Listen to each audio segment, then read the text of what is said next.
It was a chaotic night in the Thunderdome. Hell in a Cell 2021 is in the books. No title changes, but some controversial finishes in tonight's Hell in a Cell. Jose G here and Kevin Kellam are going to break down tonight's Hell in a Cell review and results. Watch out, watch out, watch out, watch out!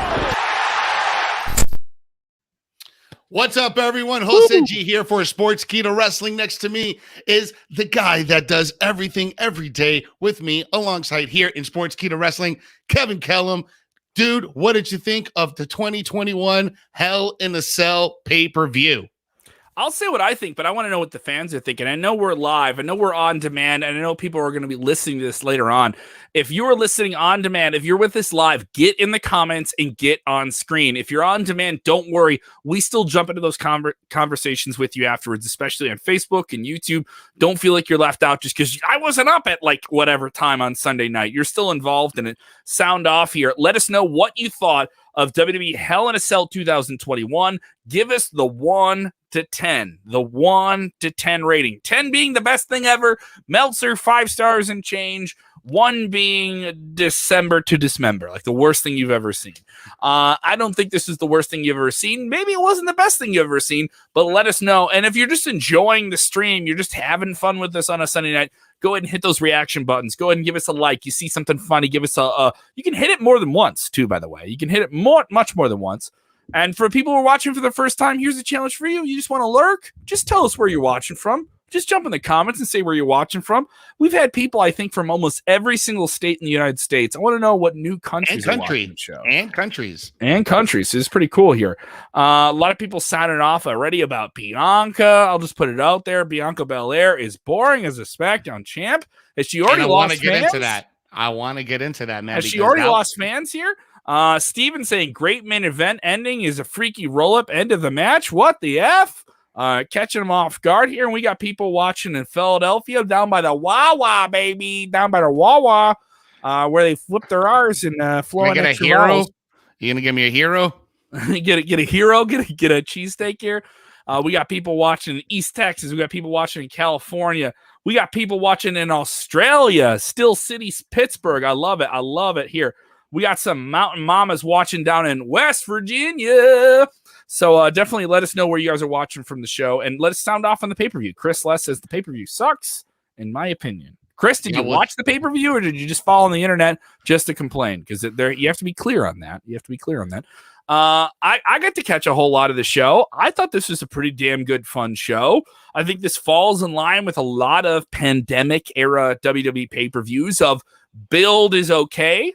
And they do some weird, odd things in the build, but once you get to the show, they pay it off, and you get some happiness with it. There were some predictable outcomes here, but I don't think you can go into this match, this night of matches, and say, "Hey, I felt like no one gave me a real effort. No one went out there and broke their back," because especially that Lashley McIntyre main event. Let's just start right there. These guys went to war. Short of having blood, this is one of those Hell in a Cell matches, especially with Hell in a Cell. I see a lot of people say, how can you do this without blood? This is one of those matches where I don't think it needed blood.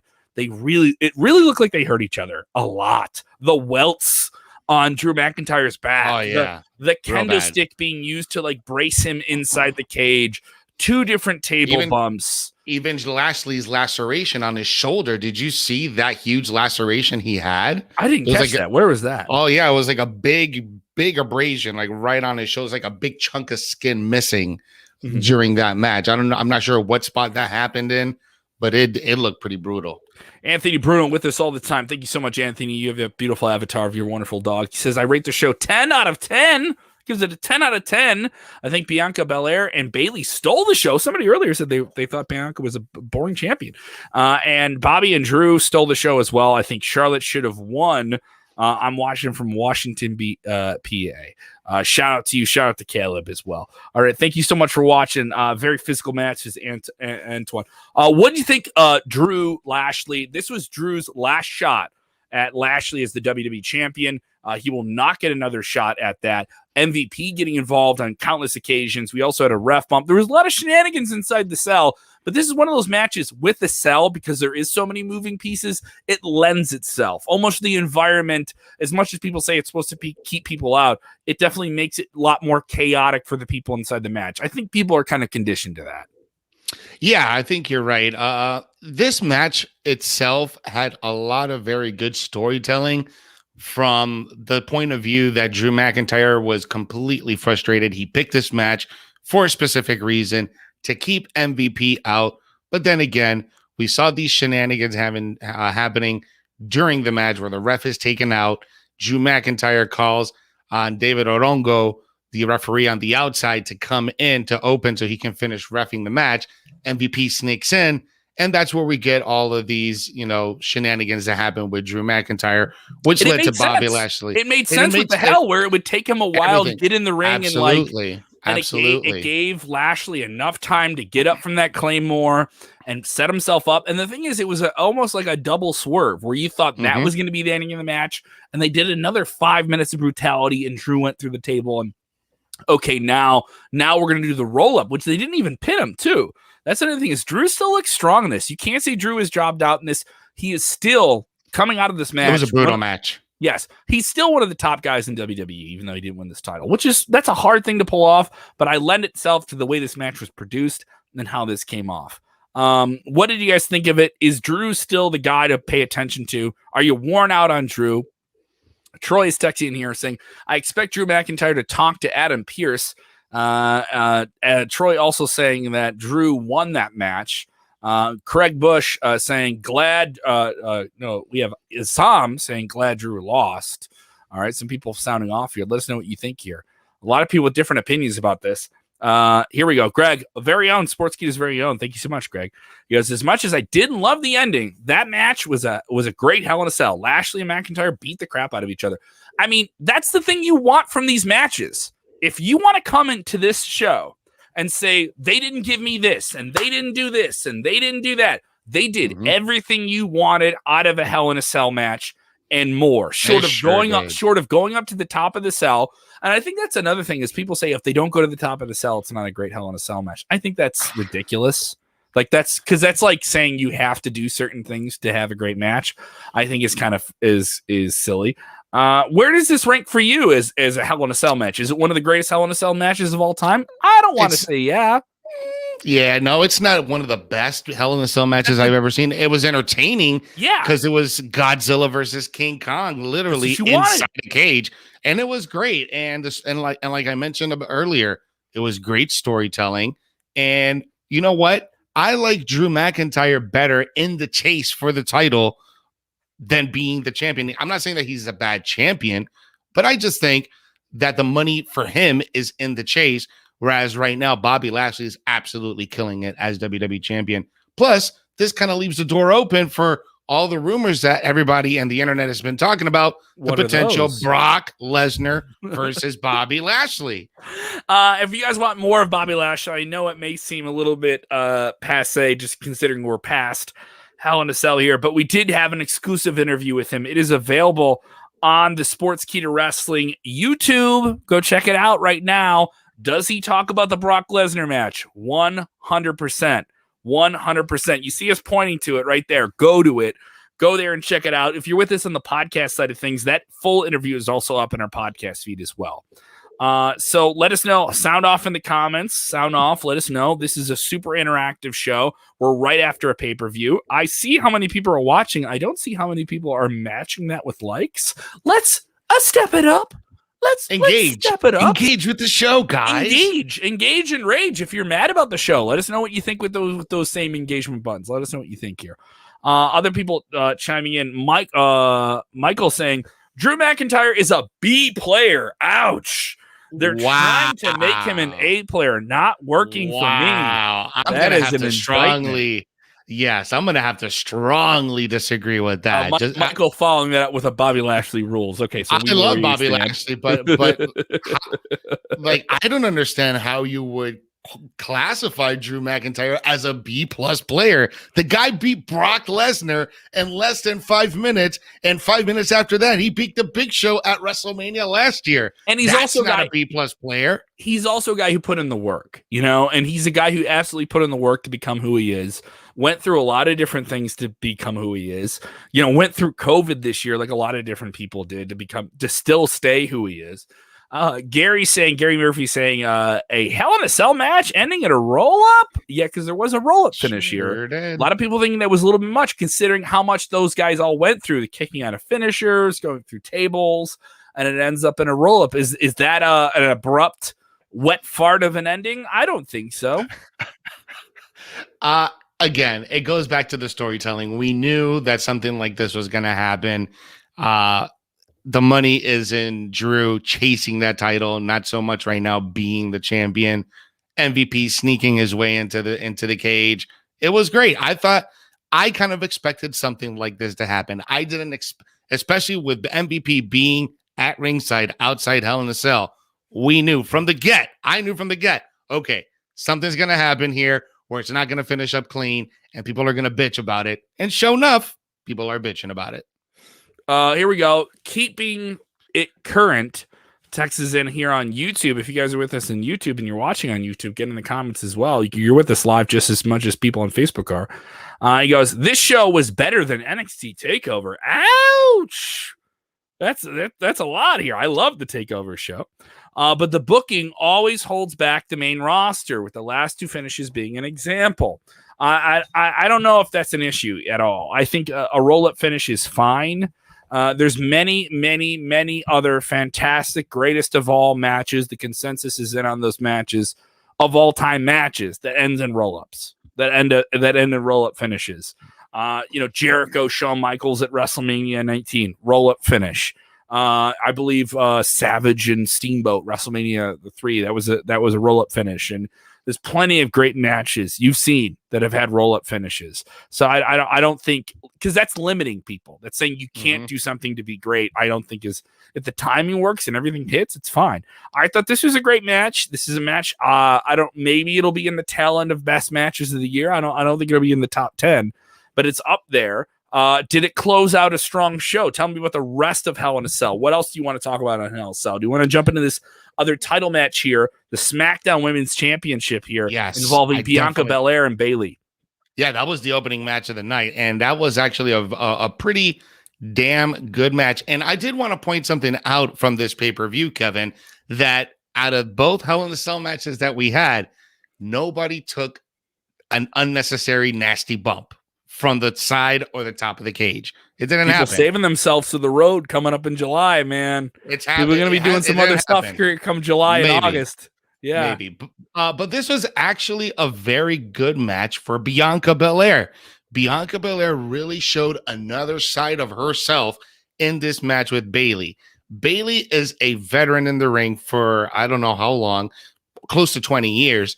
She held that title for 383 days. She knows what she's doing. She is a ring general. And tonight, that dance was perfect between Bianca and Bayley, because it started off with Bayley getting the upper hand, then Bianca got the upper hand, and then the storytelling with the braid, with the long braid, tying it to the ring, tying it to the cell, tying it on her wrist so she didn't go away, kind of like a strap match. So there was a lot of nice little subtle elements in this match that made Bianca look like $1 million. And then the finish to that match with the KOD on the ladder, that was great. I thought that was really good. I thought that Bianca was going to drop that back to Bayley, but I stand corrected. Bianca looked like $1 million tonight, and you have Bayley to thank for that. So Bayley does the Memphis heel like slap and just all the chaos. You've seen all the Memphis, the old good Southern heels that play to the back row, and it's all about the cell. Took a lot of punishment here. I've seen better Hell in a Cell matches. I've seen better ones from Bayley and Bianca. This was a solid match, but did it live up to expectations? My feeling is it was solid, but I don't know if it needed to sell, because they just added that on Friday. I think this is a victim of that shakeup where we thought we were getting a Roman Reigns, Rey Mysterio Hell in a Cell match, which on paper, I think pops out a little bit more at people. You know, Rey Mysterio had a very subdued role at WrestleMania. People were expecting something big from him. He just became the SmackDown Tag Team Champion with his son, and then got in this very personal issue with the top guy in all of wrestling, Roman Reigns. That gets used as some kind of like free TV pivot. They have a solid Hell in a Cell match. Maybe we can talk about that before the end of the night. And so then this gets put on the show as the second Hell in a Cell match, and it just felt kind of like put on this match. Let's add some gimmicks. Let's use some extra things. Let's accentuate the power of Bianca Belair, but let's just use the cell a little bit. It didn't play off as much of a brutal contest as much as Drew and Lashley got to have later in the night, and it paled in comparison in terms of the two Hell in a Cell matches. When you have two gimmick matches on one show, people are going to say which one was better. I don't think anyone's going to argue. I mean, you can say you love Bianca Belair and she's your absolute favorite. You love Bayley, she's your favorite. You can say it, all right? I'm saying, fans of female wrestling, you can say that. But you know you're not right if you're trying to tell me this was a better Hell in a Cell match than Lashley and McIntyre, because it just wasn't. No, it wasn't. It wasn't. And this goes to the point that we were discussing before we went on air, that this cell match really should have been for Rhea and Charlotte because of the dynamic they brought into their match.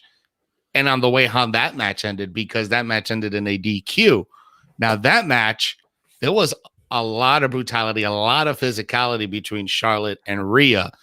And the way that it ended swerved me, because here you go. You have Rhea being sold to you as this baby face, but then she pulls a little heelish move at the end, disqualifying herself.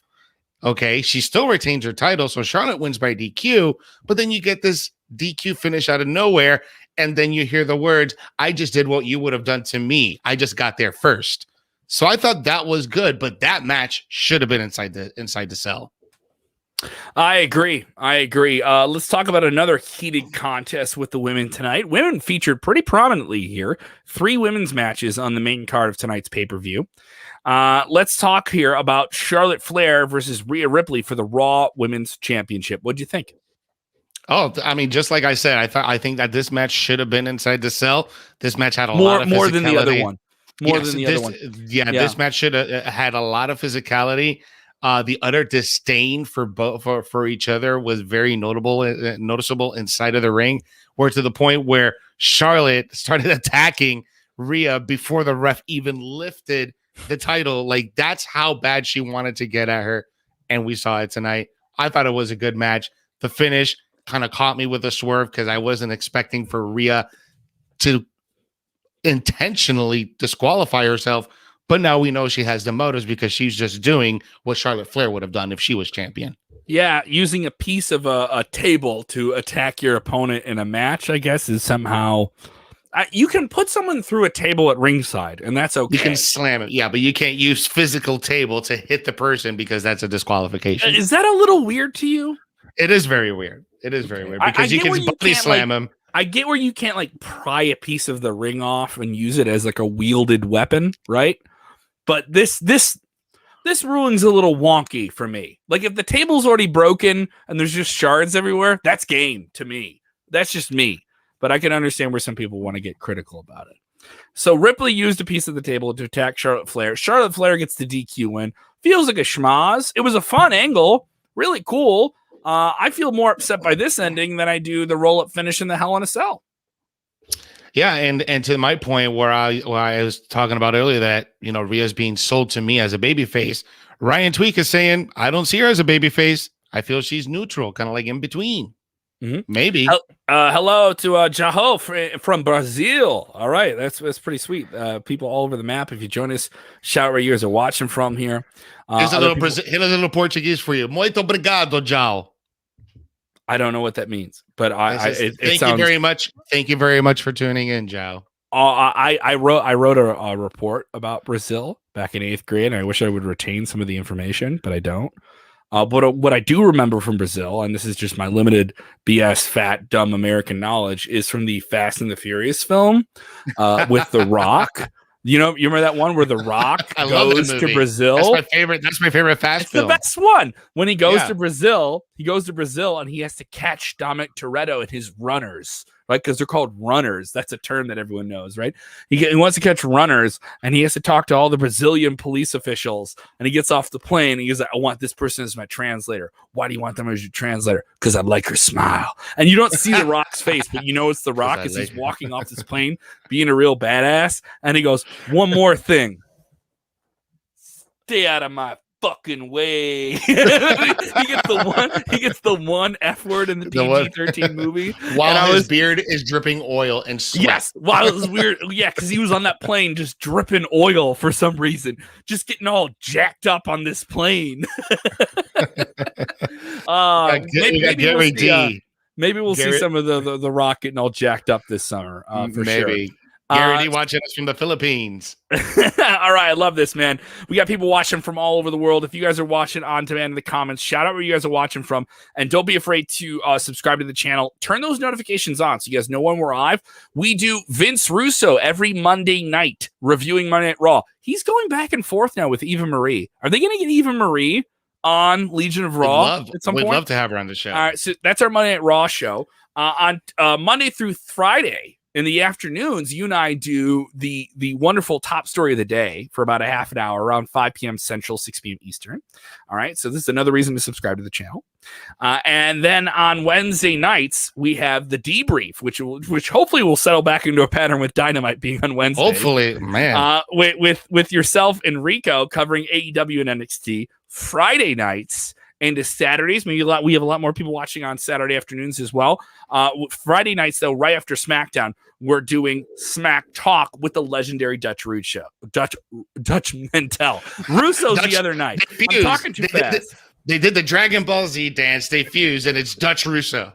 The mustache is even bigger. The attitude is even bigger. I could only imagine Dutch Russo combing his mustache, and he was like, "Bro, let me tell you this story." They just have two heads on one body, and they're just arguing with each other. It's terrible. Let's get back to this review. Yes, let's get through this review. I know we're charging through it here. Let's talk about this other match that seemingly was added somehow at some point. They added this match here. I want to talk about this one. Did you catch Mandy and Natalya working together on the pre-show? Am I correct? This was on the pre-show?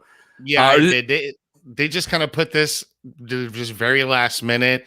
There's been just some social media things kind of brewing between Mandy, Dana, and then Natalya and Tamina. They had like this film backstage, I think, at the dungeon where Natalya trains. They did this promo. It's like, oh, you want to go one-on-one with me? Well, let's go one-on-one. And so they just had to match. And Natalya won on the simple pre-show. And easy, and also reestablishes the women's champions who have not been featured recently on television, even though they're holding those titles. So I'm not opposed to it. Simple, easy stuff here. Want to talk about this one as well. Alexa Bliss, women dominate the evening here on the mid card. Alexa Bliss versus Shayna Baszler, a lot of shenanigans, very physical match. This is the first match we've seen from Alexa Bliss in a long time. I don't think she's been in the ring since February. Am I correct? Yeah, that sounds about right.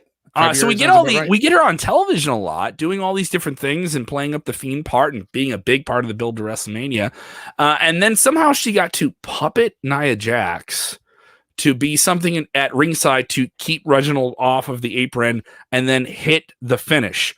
I thought this was really creative. I thought this is one of the more creative things they've done with Alexa, where they've done some stuff that's sort of convoluted and too produced. Whereas this was, I have superpowers that let me win matches. I kind of like that. I could almost buy into it. I thought this was pretty creative. And it was almost like Nia was like, what did you just make me do? And why is Reginald not on the apron? Because he was supposed to interfere in this match. And here I am hitting the crossroads like the Fiend would hit the crossroads on somebody. I thought this was pretty cool. And I don't mind Shayna Baszler taking the loss in this match. I thought this was actually a very well executed match, to be way better than I expected. And I might get a little bit of flack of this, but I think that this match actually tied in everything perfectly because of the fact that the whole Lily and Shayna Baszler segment a few weeks ago, it's got so much flack online, so much backlash, that in some way during this match or during the buildup, she acknowledges it, and she's like, okay, well, Lily is still put away for what she did. So WWE is kind of like telling you, like, okay, she got put away hear for bad you. booking. Yeah, Lily got put away you. for that bad booking. Exactly. So WWE's like, we hear you. So we're just gonna like put this in the corner so you don't see it, so you don't just forget about it. Yeah. And we're gonna give Alexa Bliss telekinetic powers. Now, these telekinetic powers actually worked for me because it's more believable that with her character being involved with the Fiend, having this whole transition to the supernatural character that she is, this is way more believable than having a doll blowing stuff up around the Thunderdome. So I thought this was great. I love when she possessed Nia Jax and made her slap Reggie. That was awesome. The hammer DDT finish, I thought that was beautifully done. Twisted Bliss is always great to see her hit her Twisted Bliss finish. She got the win, well deserved, and this is something that we needed to see from Alexa Bliss.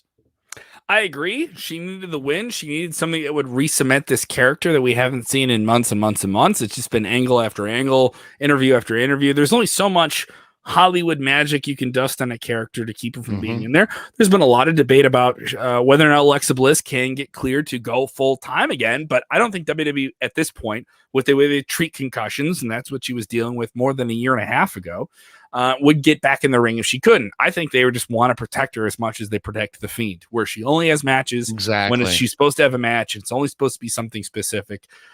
Maybe this sets her up for a title run down the line. I think her and Rhea Ripley is a little bit more compelling than just another Charlotte Flair match. But if Charlotte won a DQ match, I think she's still going to be in the title hunt in some way.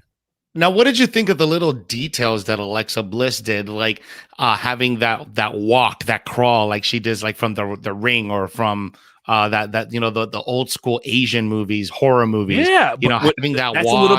That's a little bit of a Fiend move. Exactly. Where she's like kind of doing all of the Fiend stuff. Yes. So it definitely makes you think like at some point the Fiend's going to come back and you're going to have this Fiend versus Alexa Bliss angle, which is originally, remember, this was the Fiend tormenting an innocent woman. And now the innocent woman is somehow the heel? That sounds so crazy and convoluted. The story's there. But it's what the fans want. The fans are going to want the Fiend to get his revenge and come back and stuff like that. Other people sounding off here want to talk about this match here. I thought this was another one of the past 10 years. There's been some hits that WWE can go back to. Matches that they can do over and over again. And even if they are repetitive, you'll never get tired of them. All right. The 2000s, the late 2000s, 05 to 2010, into even the early part of the 2010s, had a match with John Cena and Randy Orton as a match they could do over and over and over again.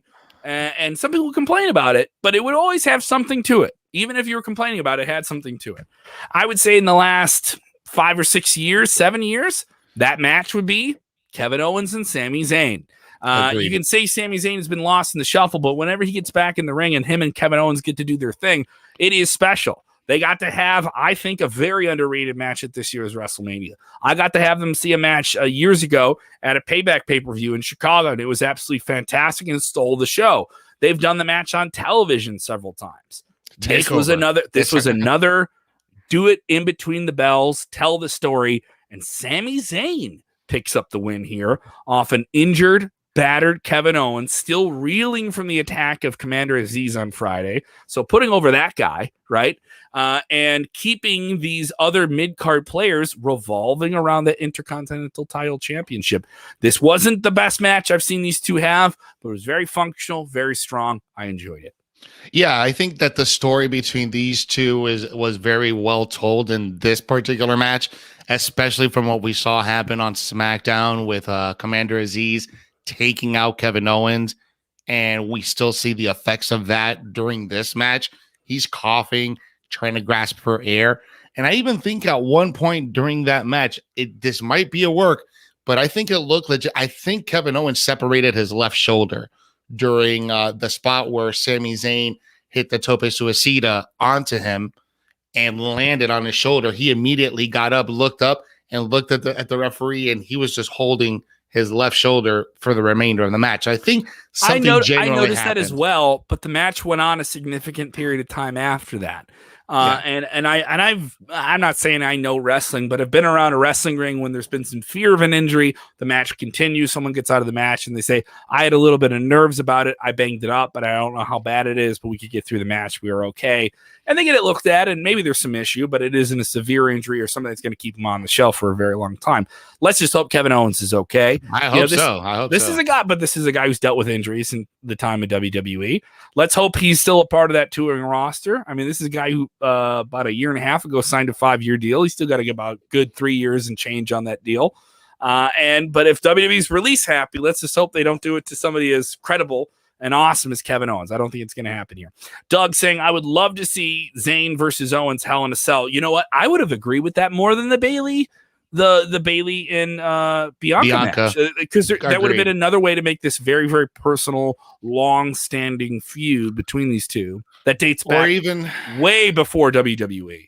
Exactly. That would really pay some people off here, especially if you were going to pull that match off of the show for Die Hard. Exactly. And even the other match that we still got to talk about, Cesaro versus Rollins, that match should have been a cell match. Woo! What a match, too. That was a really great match.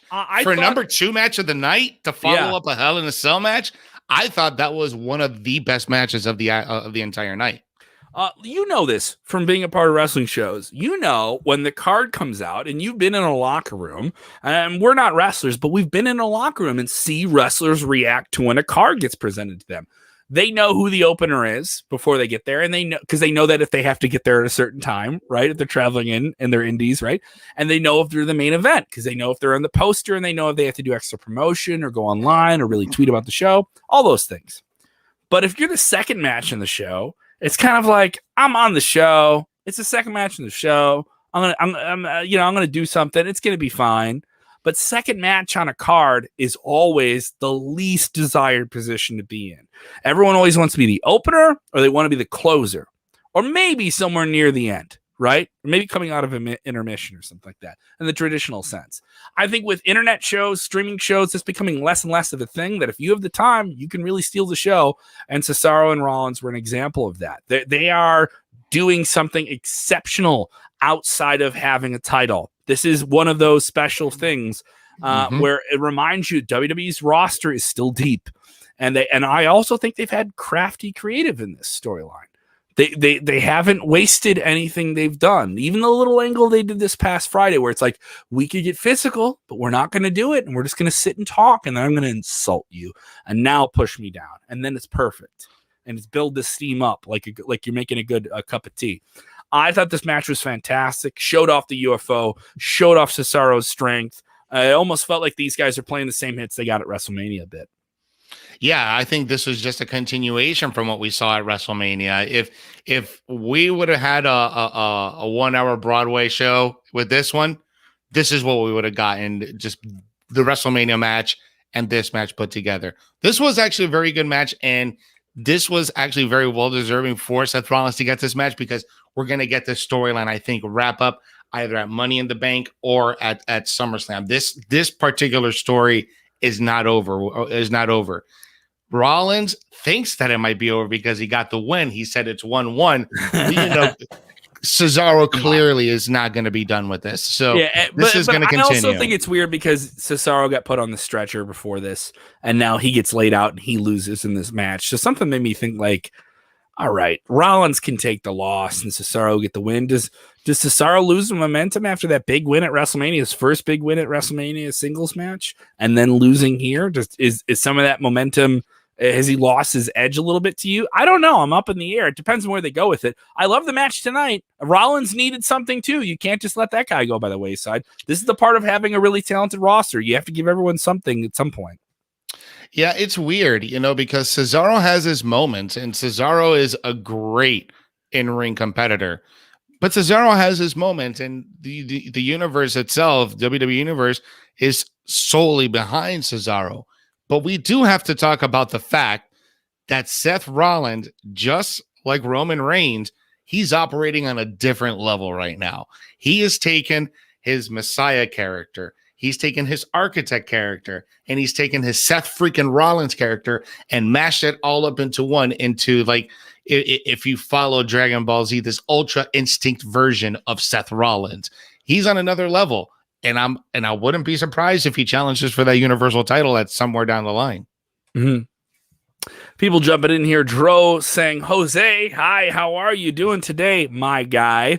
I am doing good. Brock Lesnar is talking to WWE, and I like it. My guys are Roman Reigns and Brock Lesnar with Paul Heyman and the Usos. So he loves those guys.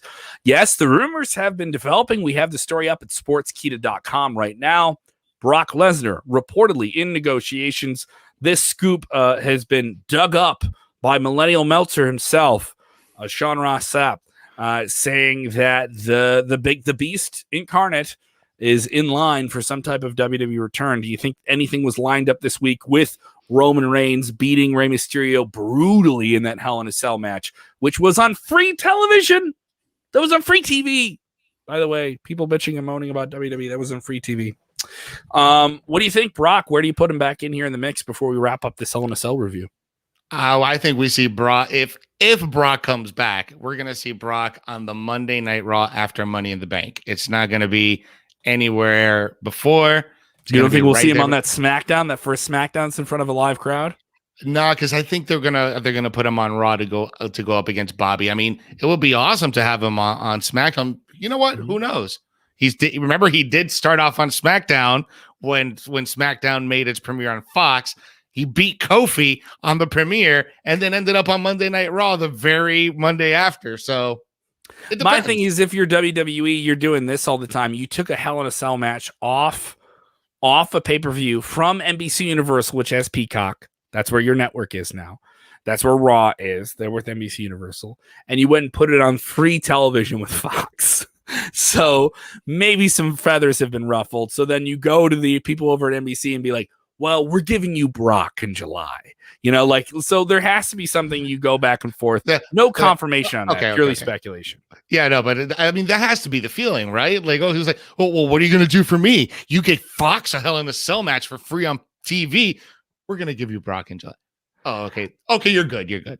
All right, we will give our scores here for Hell in a Cell.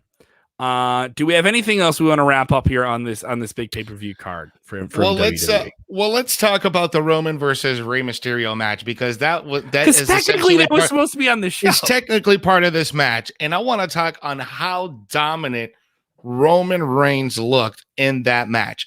Rey did a good job on taking the early advantage, hitting him with a toolbox, hitting him with a fire extinguisher, taking it to him, but it still wasn't enough.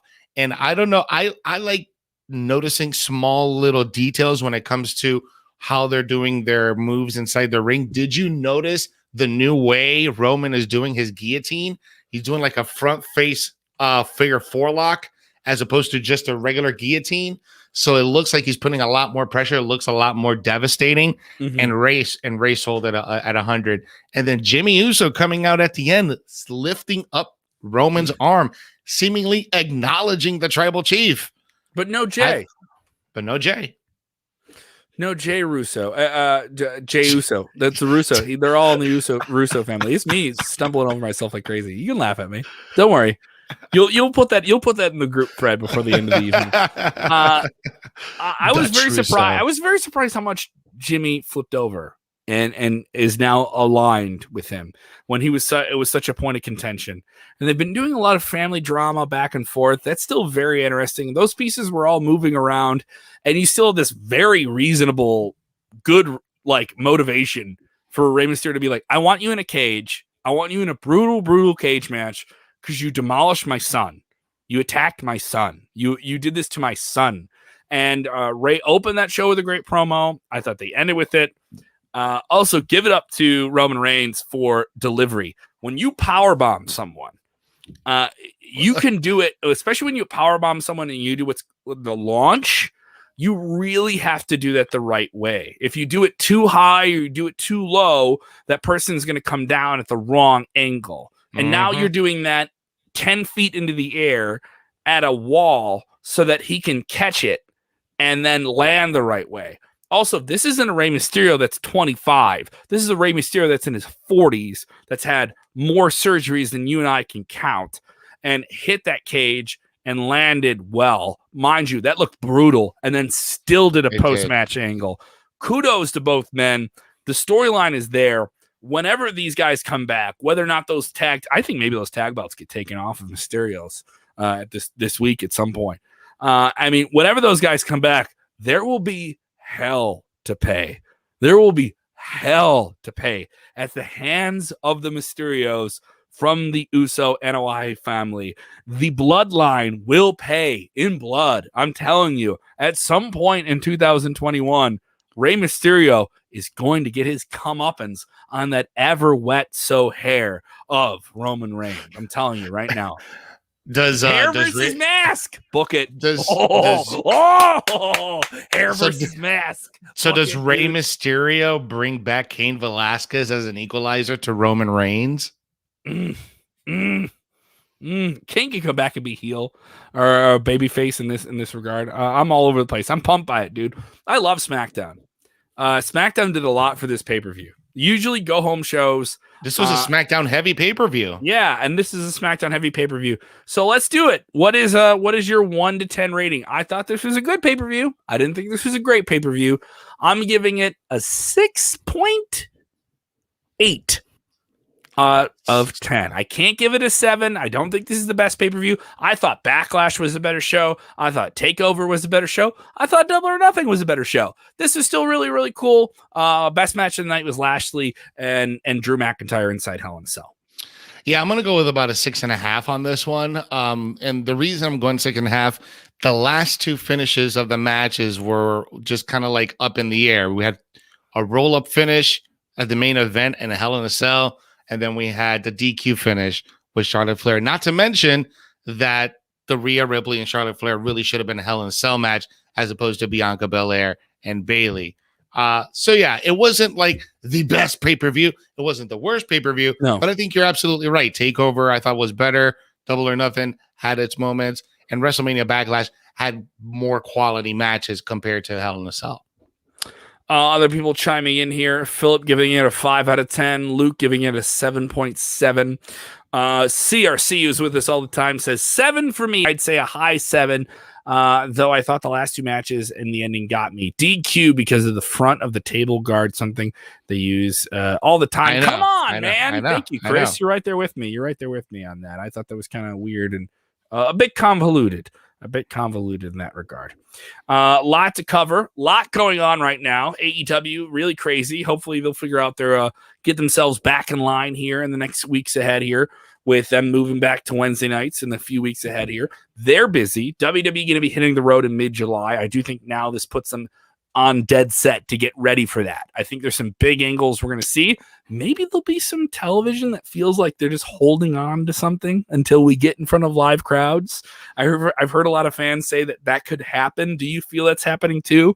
Is there going to be this like, the next few weeks WWE is going to like, wait, everybody. It's the next worth 4 weeks. Yeah. You're going to hear everybody complain the next 4 weeks on mainly Raw, not so much SmackDown, because I think SmackDown's going to keep its integrity just like NXT. But I think you're going to hear a lot more from the SmackDown, from the Monday Night Raw side. And people are going to be frustrated over the next 4 weeks until we get the return of the WWE Universe starting July 16th with Friday Night SmackDown. And that's when we're going to get all the big surprises and all the big, oh my God. So we're going to get everything there. I think that may be one of the more important WWE shows of the year. Is that SmackDown on July 16th. Yes, agreed. And I think that'll be a very, very special time for just live entertainment in general. That entire weekend, we have SmackDown, we have Money in the Bank, and we have Monday Night Raw, all returning with fans. All within 3 days, 3 or 4 days of each other, which is kind of crazy. Exactly. I can tell you tickets in Chicago moving pretty well.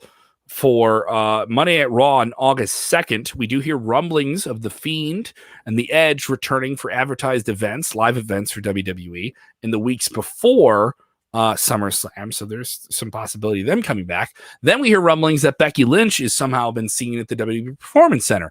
She's not making a trip from Iowa to Florida unless something's going down. All right. So we have all hands on deck. We already talked about the Brock Lesnar things. It's going to be a very interesting summer for WWE, for AEW. They're going to be running, tennis stadiums this summer. Lot to get into. You have a lot going on. Tell them about Weekends of Wrestling. So Thursday night, we are covering our last interview for Pro Wrestling Action. That show's going down next Sunday, June 27th. We're going to have the owner, Dan Max Shaw, on to talk about Pro Wrestling Action. And then, as always, daily, you can catch me here at Sportskeeda Wrestling, covering your daily news roundups and your daily top stories with this man right over here, Kev Kellam. We dive into every single breaking news story that's going down every day, and we talk to you guys about it because that's what we do. Definitely you can check me out on the radio. I will be on the radio tomorrow morning, bright and early at 6 a.m. on 97.7 QLZ, Springfield, Illinois. You can also catch me on air, Rockford, Illinois, on 104.9 The X. You can get both of these on the TuneIn app. Just search The X or search QLZ. They'll pop right up there. Great rock music. You like Metallica, you like Green Day. That's what you do. You hear me say the sillies and do all the fun stuff there too. Yes, horns up. Great music for live. We just had the Foo Fighters play Madison Square Garden last night. It's a good time. Life's getting back to normal. Get your shots or just get tested. If you're not getting your shots, do right by other people as life starts to get back to normal here. I'm also going to be busy with AAW. AAW, the leading independent wrestling organization in the world, launched the careers of many a WWE superstar. Going to be presenting a special card Thursday, September 2nd, the week of AEW All Out in Chicago. That'll be going down at Logan Square Auditorium in downtown Chicago. Great punk rock venue. Tickets are slim, but when you get this experience, it'll be very, very cool. I would describe it as seeing a WrestleMania within 20 feet. Is that how you like the best way of describing it? So get those tickets now at aawpro.com.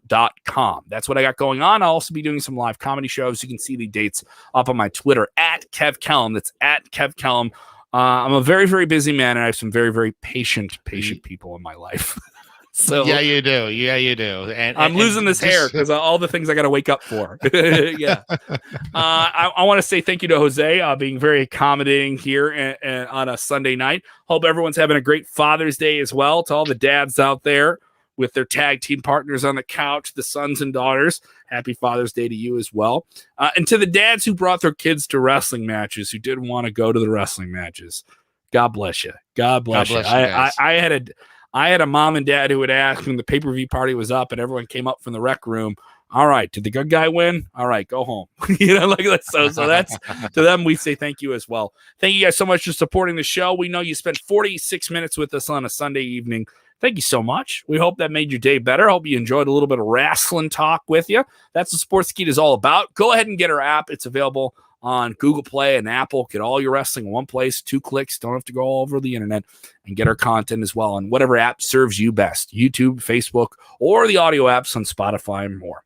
Thank you guys so much for watching, supporting, listening, sharing the link, and join us on the old proverbial virtual couch that is Sportskeeda Wrestling. I believe I have one more thing I got to ask people to do. One more. And what's that? What's that, Kevin? What do you got to ask? Oh, man. I think you know, Jose, in this topsy-turvy world. We got all these things going on. People planning weddings every weekend. I got this. I want to buy tickets to that. Who's coming back? It's Brock Lesnar. Just slow down. Take a deep breath. And just tell them what they got to do, Jose. Tell them what they got to do. Tell them. See? Chris is texting in right now. He says it right there on the screen. You can read it right off the screen. When you watch wrestling, enjoy wrestling. Good night, guys. Good night.